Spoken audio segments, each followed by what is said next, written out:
தமிழ் திரையுலகை பொறுத்தவரை 100 ஆண்டு பழமையான ஒரு திரைத்துறை என்ற பெருமை எப்பொழுதும் நமக்கு உண்டு. உண்மையில் அந்த பெருமைக்கு காரணம் இந்த திரைத்துறையில் பயணித்த மற்றும் பயணித்துக் கொண்டிருக்கின்ற ஜாம்பவான்களே என்றால் அது சற்றும் மிகையாகாது.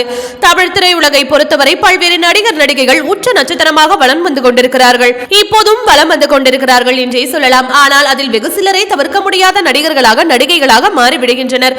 தவிர்க்க முடியாத என்று இங்கு குறிப்பிடுவது ஒரு படத்தை இயக்கும் போது இவர் இல்லாமல் எப்படி என்று இயக்குநர்களும் சக நடிகர்களும் யோசிக்கும் அந்த நிலையை தான். அந்த வகையில் 1980ஆம் ஆண்டு ஒரு நடிகர் நடிப்பில் மட்டும் 50 திரைப்படங்கள் தமிழில் வெளியாகி சாதனை படைத்திருக்கிறது.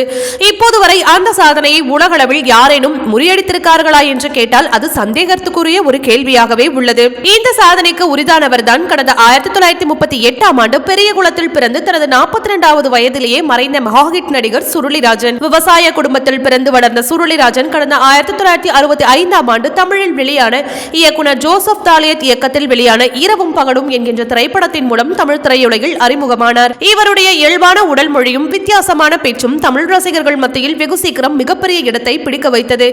இவர் திரைத்துறையில் அறிமுகமான 10 ஆண்டுகளில் மிகப்பெரிய நடிகராக மாறினார். 1976ஆம் ஆண்டு இவருடைய நடிப்பில் 15க்கும் மேற்பட்ட படங்கள் வெளியானது. தொடர்ச்சியாக இயக்குநர்கள் சுருளிராஜனை தங்களுடைய படத்தில் புக் செய்ய தொடங்கினர்.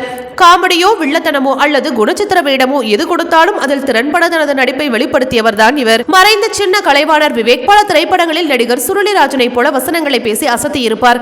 காரணம், அப்படி ஒரு ஆழமான அபிப்பிராயத்தை பிற கலைஞர்களிடமும் பதித்தவர் சுருளிராஜன் என்றால் அது மிகையாகாது. எம்ஜிஆர், சிவாஜி தொடங்கி ரஜினி, கமல் வரை பல முன்னணி நடிகர்களோடு இணைந்து பல சிறப்பான படங்களில் நடித்த அசத்திய சுருளிராஜன் ஜெய்சங்கரோடு அதிக நட்புறவோடு இருந்து வந்திருக்கிறார்.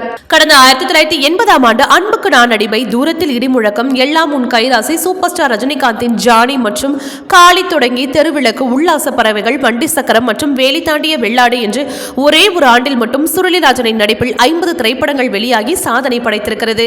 கடந்த 1980ஆம் ஆண்டு டிசம்பர் மாதம் 5ஆம் தேதி சுருளிராஜன் இறந்துவிட்டார் என்றாலும் கூட அவருடைய நடிப்பில் உருவான திரைப்படங்கள் 1985ஆம் ஆண்டு வரை வெளியாகி வந்தது குறிப்பிடத்தக்கது. இறுதியாக கடந்த 1985ஆம் ஆண்டு இயக்குனர் வி சி குகநாதன் இயக்கத்தில் வெளியான ஏமாறாதே ஏமாறாதே என்கிற திரைப்படம் தான் அவருடைய நடிப்பில் வெளியான இறுதி திரைப்படம். 1980ஆம் ஆண்டுக்கு பிறகு மட்டுமே சுருளிராஜன் நடிப்பில் கிட்டத்தட்ட 35 திரைப்படங்கள் வெளியானது குறிப்பிடத்தக்கது. ஓகே வியூவர்ஸ், இது போல சினிமா செய்திகளை நீங்கள் பார்க்க மறக்காம சினி டைம்ஸ் சேனலை சப்ஸ்கிரைப் பண்ணுங்க.